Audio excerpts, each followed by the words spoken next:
تو یہ ہے کہ سطر کا حکم واقعی ہم میں سے ہر شخص کو معلوم ہونا چاہیے۔ پہلے یہ کہ سطر کہتے کسے؟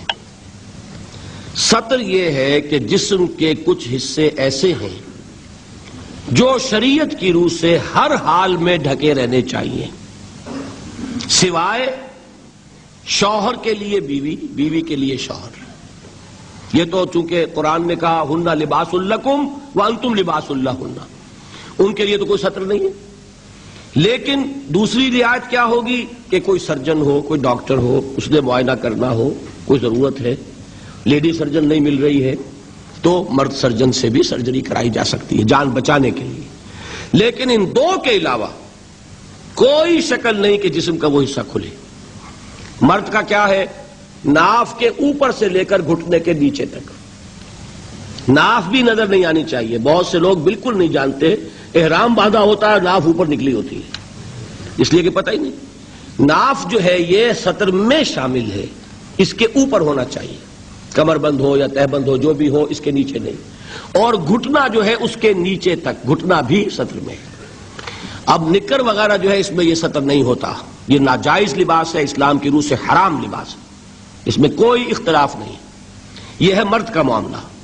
عورت کا معاملہ کیا؟ پورا جسم سطر ہے سوائے چہرے کی ٹکیا، ہاتھ یہ پہنچوں سے باہر، اور پاؤں ٹخنے سے نیچے۔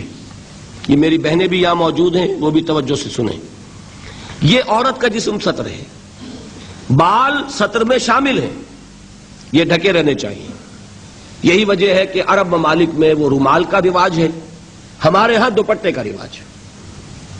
باقی یہ ہے کہ شوہر کے سامنے کھل سکتا ہے، ڈاکٹر کے سامنے کھل سکتا ہے اس کے علاوہ، لیکن باقی کسی کے سامنے بھی، باپ کے سامنے، بھائی کے سامنے، بیٹے کے سامنے، کسی عورت کے سامنے جسم نہیں کھل سکتا سوائے تین حصوں کے: چہرے کی ٹکیا، پورا سر نہیں، ہاتھ کلائیوں تک اور پاؤں ٹخنوں تک۔ یہ ہے کن کے لیے؟ یہ بھی محرم جو ہیں۔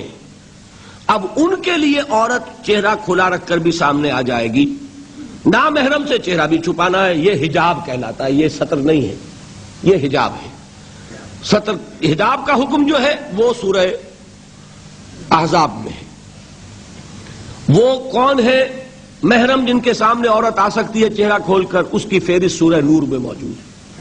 اپنے باپ، شوہر کے باپ، اپنے بیٹے، شوہر کے بیٹے یعنی سوتیلے بیٹے، اپنے بھتیجے، شوہر کے بھتیجے نہیں، شوہر کا بھتیجا نامحرم ہے، اپنے بھانجے عورت کے، شوہر کا بھانجا نہیں، شوہر کا بھانجا نامحرم ہے۔ اس لیے کہ آج شوہر کا انتقال ہو جائے، اس عورت کا نکاح ہو سکتا ہے اس کے بھتیجے کے ساتھ، اس کے بھانجے کے ساتھ۔ ہاں اپنے بھتیجے کے ساتھ کبھی بھی نہیں ہو سکتا، ناممکن۔ جو محرمات ابدیہ ہیں وہی محرم ہیں، جن سے شادی کسی صورت میں نہیں ہو سکتی، سمجھے آپ؟ اپنے باپ سے نہیں ہو سکتی، اپنے بیٹے سے نہیں ہو سکتی، سوتیلے باپ سے نہیں ہو سکتی، سوتیلے بیٹے سے نہیں ہو سکتی، دادا سے نہیں ہو سکتی، پوتے سے نہیں ہو سکتی۔ یہ آپ گنتے جائیے، جو محرمات ابدیہ ہیں وہی محرم ہے۔